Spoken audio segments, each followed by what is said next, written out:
Ok, très bien. Donc, je suppose on va pouvoir commencer. Je me présente, je m'appelle Virginie Pasco et je travaille à l'intérieur de l'équipe de Adobe Labs, partie de Engineering Group.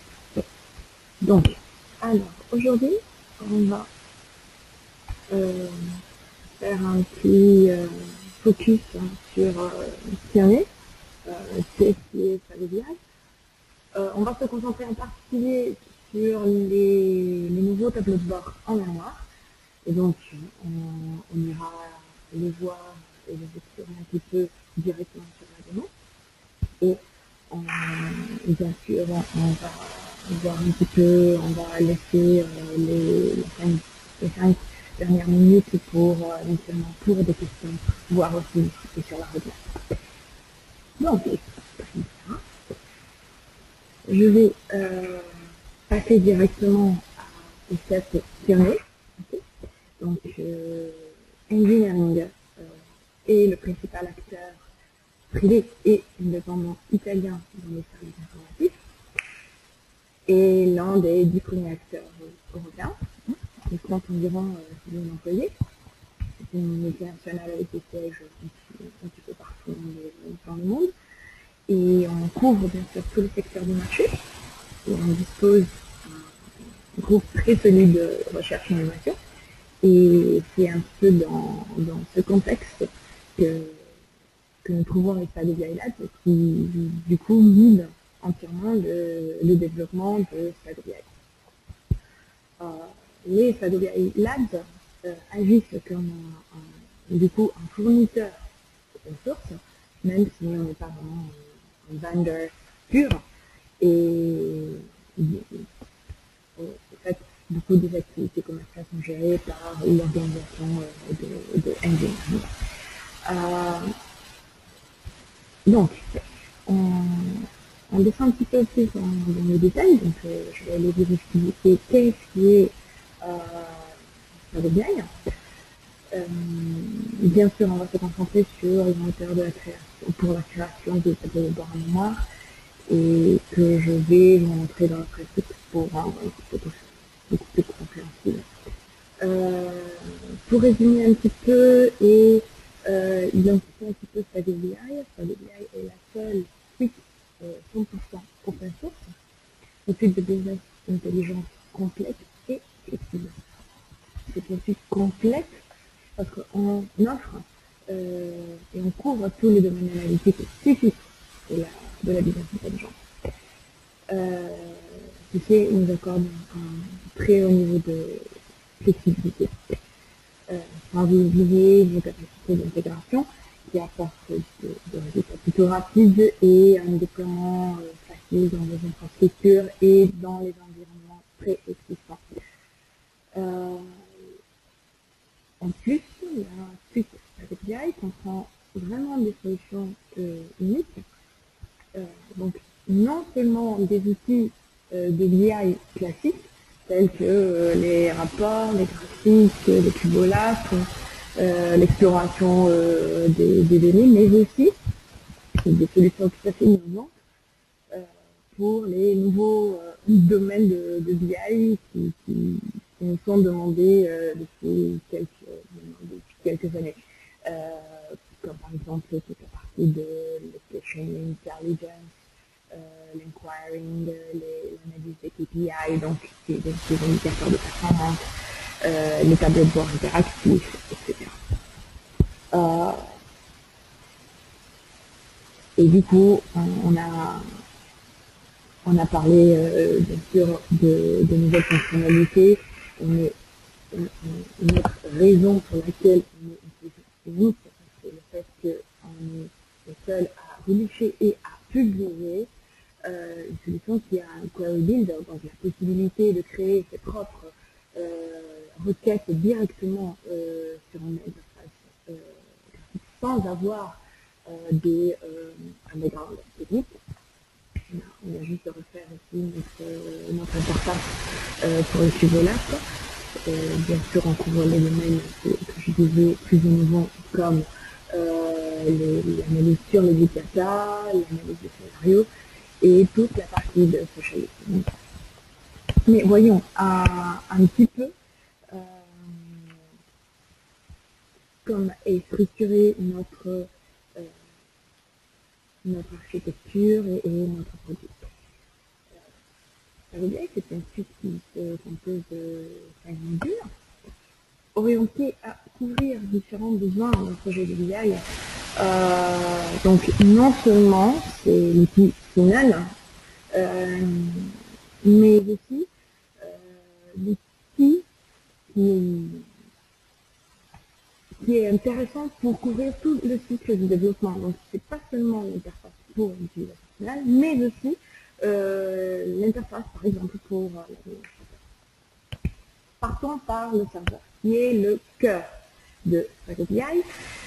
Il contient tous les moteurs et il offre toutes les fonctionnalités d'analyse qu'on vient de discuter. C'est une application web qui peut être utilisée à travers un navigateur comme Chrome, Firefox, Explorer, etc. Ensuite, donc on parle d'application web. Le studio et le méta. Donc le méta, c'est l'environnement de gestion des métadonnées qui permet de construire une couche qui masque le système de stockage en dessous. J'aimerais souligner le fait que pour les personnes qui sont familiers, c'est bien le concept d'univers qui est analogue à l'univers de bio. Le studio qui est l'environnement pour le développeur, mais le développeur de BI. Ici, on ne va pas coder. C'est des interfaces graphiques qui nous permettent de construire les rapports, les tableaux de bord, les graphiques. Et donc, c'est un environnement visuel qui peut fonctionner à la fois en se connectant directement à une base de données, soit en se connectant directement à la station qu'on a créée donc, sur les métamodèles.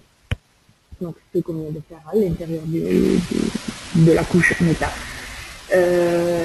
Tout ce qui va être créé à l'intérieur du studio peut être automatiquement déployé à l'intérieur de notre environnement et de fruition des analyses, donc directement sur le serveur.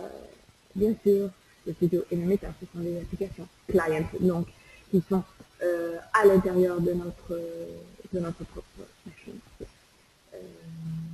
Ensuite, on a la couche SDK, donc c'est une récolte d'interfaces, d'API, et tous les services qui permettent non seulement de faire communiquer les couches serveur, studio et méta entre elles, mais aussi d'exécuter Power BI par une application tierce.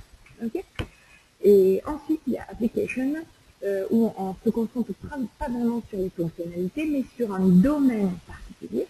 Et on fournit des modèles de données standards et des analyses qui peuvent être, par exemple, appliquées à la qualité des software comme Shadow4Q ou les analyses basées sur l'auditing and monitoring. Mais nous sommes ici pour nous concentrer du coup sur le nouveau tableau de bord. Donc j'essaierai de vous passer, disons, les raisons pour lesquelles on a décidé aussi de développer et fournir ce nouveau outil. Si on pense un petit peu comme normalement on concevoir aujourd'hui un système de BI, normalement qu'est-ce qu'on fait? On analyse les données, on identifie les questions auxquelles le système doit répondre, et bien sûr toute la partie de conception. Donc du coup, dans la vraie pratique, donc je dois concevoir la base de données, créer le template d'un rapport, etc. Tout ça, bien sûr, semble très très évident et raisonnable, mais il est toujours préférable de répondre aux questions que, du coup, l'utilisateur final se pose. Donc, quels sont les objectifs réels de l'entreprise, où en sommes-nous, où allons-nous. Donc, nous ne pouvons pas se concentrer sur des réponses que, du coup, nous connaissons déjà. mais nous devons être en mesure de comprendre l'état et l'évolution de notre entreprise en posant des questions qui du coup, se décrochent de la structure même des données. Et c'est ici que commence la nouvelle BI. Donc, l'absence de contraintes structurelles du système, de navigation et de traitement totalement libre et dynamique de l'information. Donc, grâce à la notion de dataset de Power BI, donc, qui est une collection de données qui peut être obtenue à partir de différentes sources, donc ça peut être le dataset, c'est une collection de données obtenues par une requête SQL, donc de manière classique. C'est un accès directement à des DB NoSQL. Ça peut être un CSV, ça peut être un texte, ça peut être un service, un script, n'importe quoi. Et à partir de ces datasets que l'utilisateur final obtient, il peut se construire ces nouveaux tableaux de bord, donc un outil dynamique et convivial qui permet vraiment à différents types d'utilisateurs de construire une analyse complexe, interactive, et qui va s'ajouter au concept de BI traditionnel.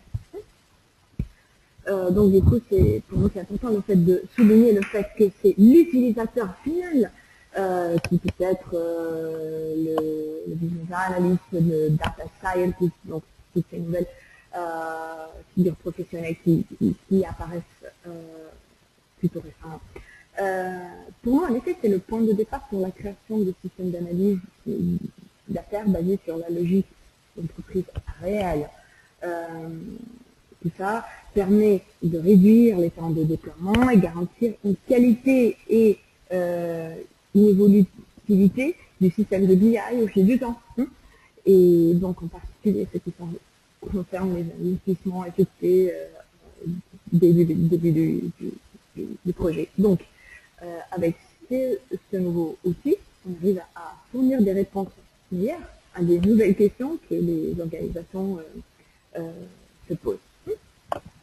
Donc, bien sûr, les caractéristiques principales de ce nouveau moteur, ce sont la possibilité donc, avec une logique associative, de mettre en relation des données qui arrivent de sources différentes, à travers une interface tout à fait user-friendly, donc conviviale, et c'est un outil que vraiment tout type d'utilisateurs peuvent exploiter sans gros problème.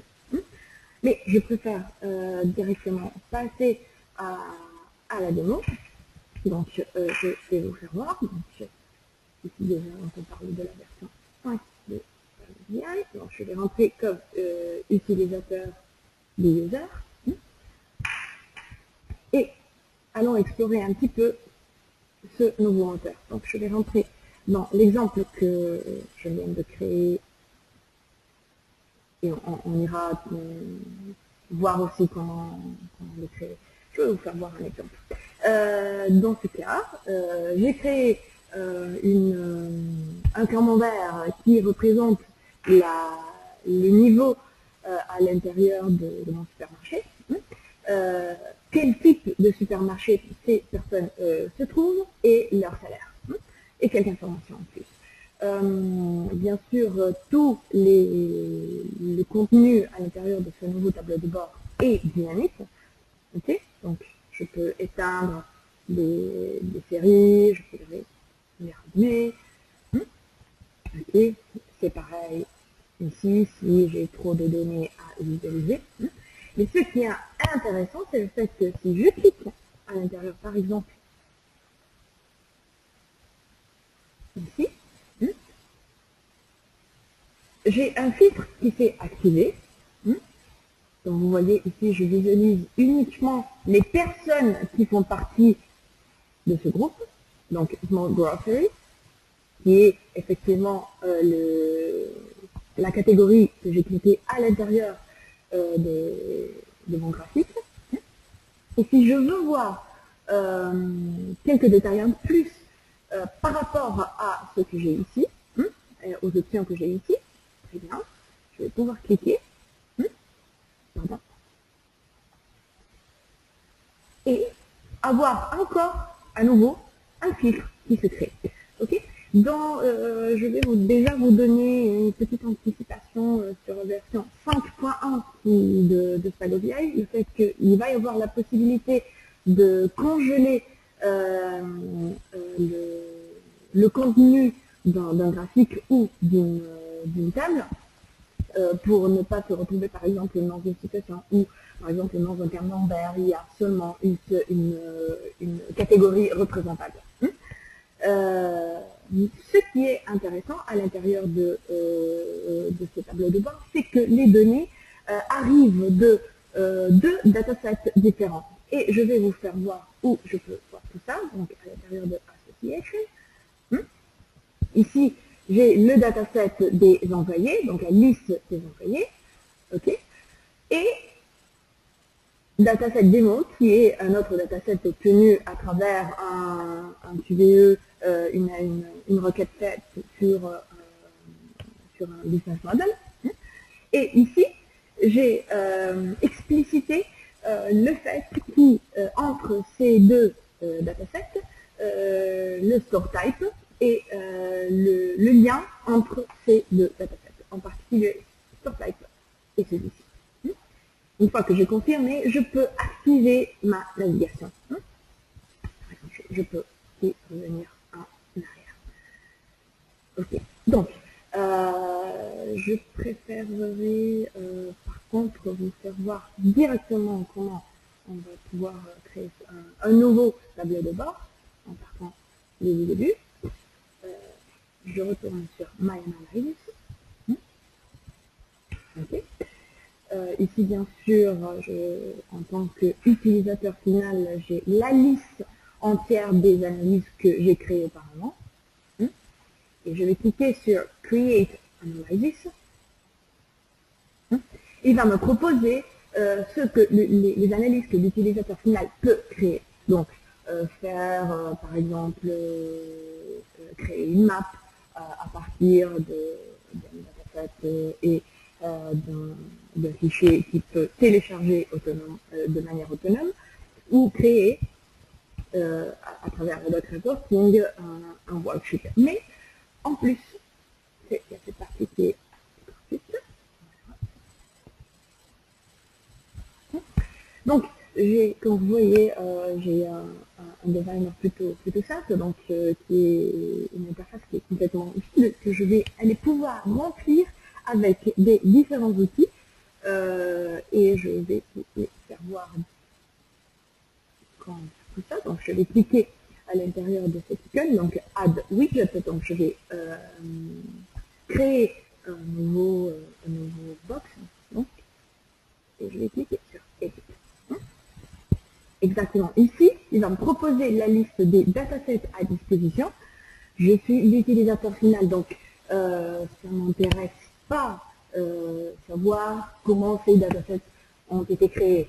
L'important, c'est le fait qu'ils soient à ma disposition et que je connaisse le contenu. Ok. Donc, je vais prendre ce dataset qui est un playlist.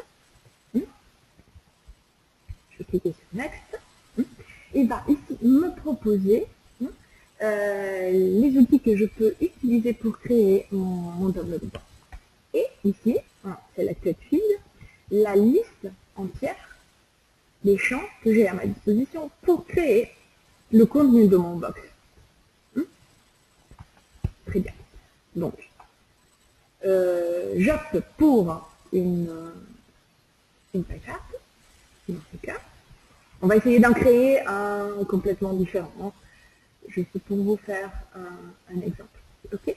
Donc, je vais par exemple prendre le niveau scolaire de mes employés et visualiser leur salaire. Je veux visualiser la saison et par exemple définir ce que je peux faire, ce qui est tout à fait nouveau à l'intérieur de Spago VI, le fait que je peux aussi définir la gradation des couleurs associées à ma pie chart, ce qui n'était pas possible auparavant dans les versions précédentes. Par exemple, j'aime bien les bleus. Et je confirme. Voilà, donc j'ai ma pie chart qui est absolument disponible. Dans ce cas-ci, je vais pouvoir la reconfigurer. Par exemple, ici, c'est Education. Et par exemple, je préfère mettre ma légende sur la gauche. Voilà. Donc, je vais pouvoir placer mon box. Voilà. À l'intérieur de mon interface. Voilà. Donc, bien sûr, je peux éteindre mon série, donc le dynamisme est tout à fait garanti. Ensuite, je vais vous faire voir un autre exemple. Okay. Donc, ce qui est intéressant ici, c'est qu'il va me reproposer bien sûr tous les datasets qui sont présents et disponibles à l'intérieur du serveur pour le rôle associé à mon utilisateur. Et il va mettre en évidence celui qui a été déjà utilisé. Et si j'utilise, comme dans l'exemple que je vous ferai voir, toujours le même dataset, il va faire les associations tout à fait de manière automatique. Donc je ne vais pas avoir à expliciter l'association. Donc je vais cliquer sur Next et je vais prendre un franchise et je vais visualiser. Par exemple, ici, j'ai mis en évidence le niveau scolaire. Et là, par exemple, je vais visualiser, par exemple, position title. Position title. Voilà. Je vais le marquer en bleu. Je vais le mettre horizontal. Ici. Position. Et je confirme. Donc voilà, on va faire le rendering de mon charte. Bien sûr, je vais pouvoir redimensionner mes éléments. Ok. Et je vais par exemple ajouter un nouvel élément, exactement avec la même procédure que tout à l'heure. Ok. Donc, je vais prendre ici, playlist, next, et par exemple, je vais pouvoir prendre une table. Donc, ce qui est intéressant toujours, c'est que, comme vous voyez, c'est des outils qui ont du drag and drop, donc c'est quelque chose qui est convivial, donc on arrive vraiment à gérer et à créer ces rapports de manière plutôt facile et rapide. Ok, donc pour vous faire voir les titres, donc par exemple je veux voir le détail de la personne, donc je prends le full name, je veux voir s'ils sont mariés, de quel genre ils appartiennent. On a pris Education, donc pour vous faire voir que les titres sont tout à fait automatiques, on prend Education Level et Position Title et Salary. Ok. Et je clique sur Confirm. Donc il m'a créé ma nouvelle table. Et je vais me mettre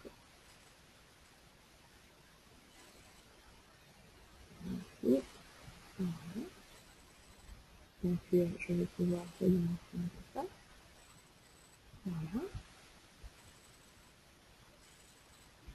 Et voilà. Donc, je vais pouvoir, bien sûr, sauvegarder mon tableau de bord. Donc,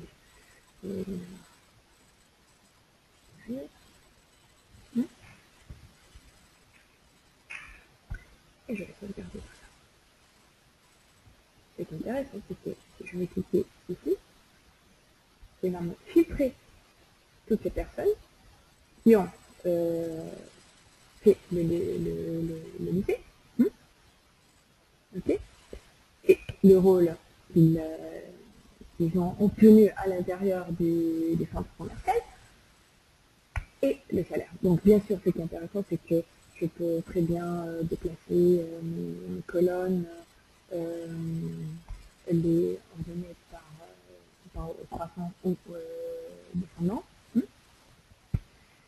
Et bien sûr, cette analyse est sauvegardée à l'intérieur ici de mes analyses où Webinar Live pourra être réexécuté tant que je veux. Pour l'instant, c'est une analyse qui est privée, donc qui est visible seulement à l'utilisateur qui s'est logué à l'intérieur de SpagoBI, mais s'il veut le rendre disponible aux autres, il aura tout simplement à cliquer ici sur Share Document, de manière qu'il puisse directement la sauvegarder dans le fichier que les utilisateurs qui font partie de leur même rôle d'appartenance sont autorisés à visualiser. Ok. Donc, je retourne à mes slides.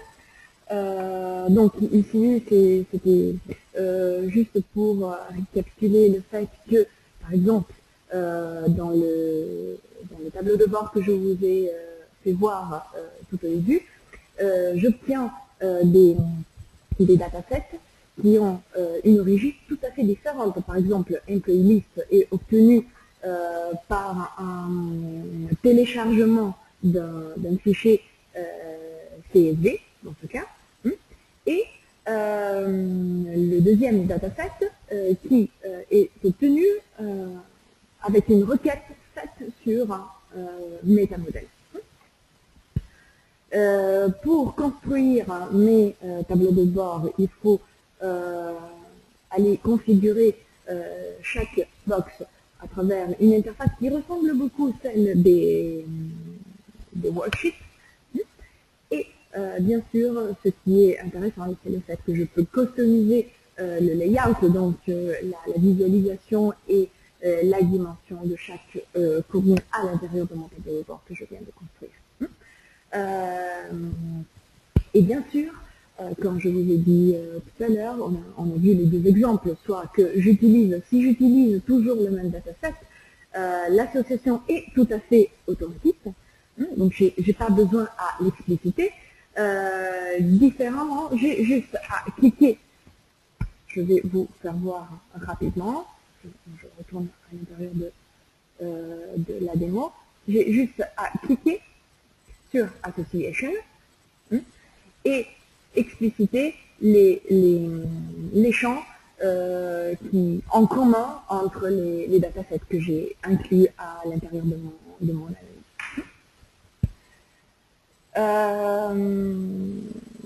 Pour ce qui concerne la roadmap, bien sûr, j'aime bien insister sur le fait que c'est important pour nous le fait que vous contribuez. Donc, n'hésitez pas à nous écrire, n'hésitez pas à nous faire connaître votre situation. Sûrement, dans notre roadmap que vous pouvez aller consulter directement sur notre site internet qui est www.spagobi.org. Toute la partie qui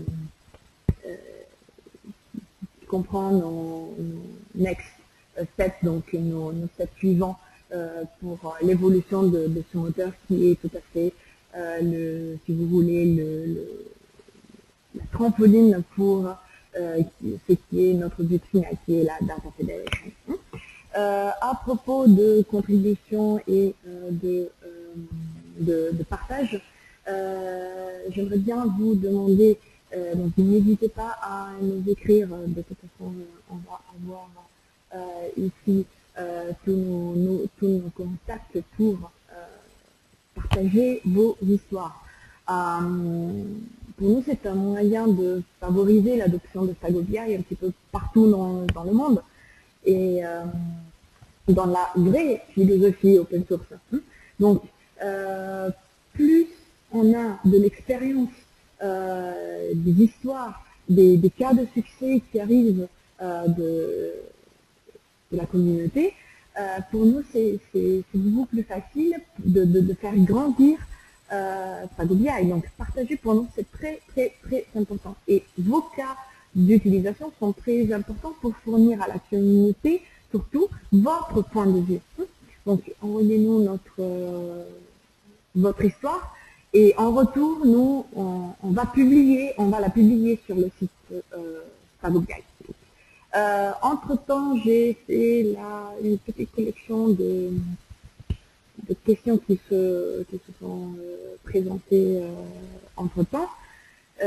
On me demande quelle est la meilleure approche pour installer Power BI. Alors, normalement, la meilleure façon de commencer à utiliser Power BI, c'est d'utiliser la démo qu'on va mettre à votre disposition bientôt en ligne, parce qu'on est en train de la revoir complètement. Et bien sûr, de télécharger la All-in-One directement de notre forge. C'est un environnement prêt à être utilisé. Il contient un serveur d'application sur Tomcat. Et à l'intérieur, il y a tous les documents et toutes les analyses qu'on vient, par exemple, de voir aujourd'hui, et tous les exemples par domaine analytique qu'on couvre. La base de données qu'il y a derrière, c'est du HSQL. Et pour ce qui est le repository de Power BI et le DB des données de test qui s'appelle Foodmark. Bien sûr, vous pouvez de cette façon-là télécharger directement le template des documents qu'il y a à l'intérieur et commencer du coup à construire votre nouveau tableau de bord en utilisant même les designers présents sur le serveur, soit en téléchargeant directement le studio qui est présent sur le Forge à la même manière. Bien sûr, nous fournissons de nombreuses options de formation, livrées en classe ou en ligne. Donc, bien sûr, vous pouvez profiter d'un service de support de différents types. Vous avez qu'à nous écrire, on vous aidera pour ça. Et, ok, je vois aussi qu'il y a une question qu'on me demande à la fin du support, est-ce que j'ai encore le droit d'utiliser? Alors, je crois que la question c'est en référence à ce que nous appelons le vendor lock-in. Ce qui est important à définir, c'est que on sépare nettement le produit par nos services. Ok, donc vous n'êtes pas limité dans le logiciel. En d'autres termes, vos droits d'utilisation du logiciel sont clairement séparés de l'achat de services professionnels. Donc il n'y a aucune obligation à souscrire un contrat de support, puisque surtout la version communautaire, c'est la seule présente à l'intérieur de Power BI. Il n'y a pas de version commerciale et ni enterprise. Donc, surtout si vous achetez des services, bien sûr, vous le faites seulement quand vous en avez besoin et surtout pour le temps que vous avez besoin. À la fin du contrat de support, si vous décidez de ne pas renouveler le contrat, vous ne serez pas obligé de supprimer le logiciel de vos serveurs, car l'abonnement, donc le support, n'est pas du tout corrélé à l'accord de logiciel propriétaire. Très bien, donc je suppose qu'on a fait le tour complet. Je vous remercie bien sûr pour votre attention. N'hésitez pas à nous écrire et vous inscrire aux webinaires suivants qui seront présents toujours sur notre page internet dans la section webinaire. N'hésitez pas à nous écrire et nous suivre sur Twitter, bien sûr. Je vous remercie et à la prochaine. Au revoir.